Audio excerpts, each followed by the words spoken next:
Tekli ballarsa türkü balısın Tekli ballarsa türkü balısın Hayray hayray izlamayan olur mu? Bir bilbil yitirse kadillalesin Hasretinden hızlamayan olur mu? Bir bilbil yitirse kadillalesin Hasretinden hızlamayan olur mu? Olur mu?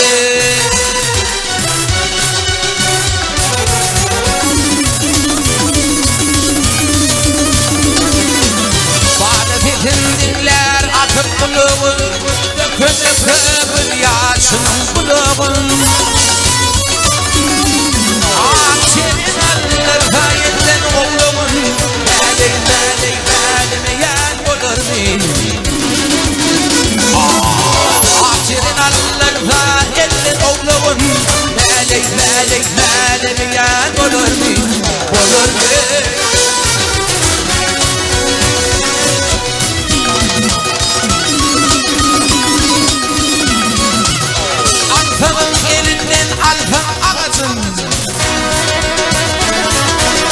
Alfanın elinden alfan ağacın Yaman derde Kağları takmalı ağacın Görmüşlü düşmanı düştü dikesin Çocuğunu imleneyen olur mu? Görmüşlü düşmanı düştü dikesin Çocuğunu imleneyen olur mu? Olur mu?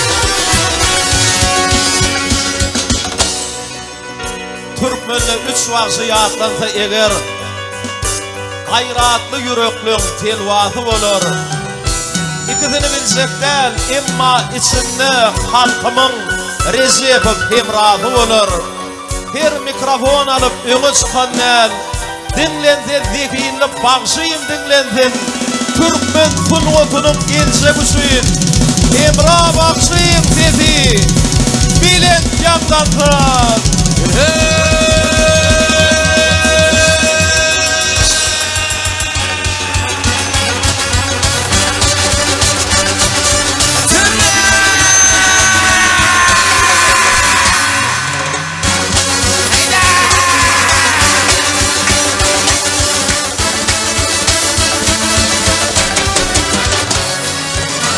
Ayradığı adam oğlu neylesin Açıl hilesin Baktım ulu hayvan bilse bağlasın Anfal bağrın uzamayan olur mu?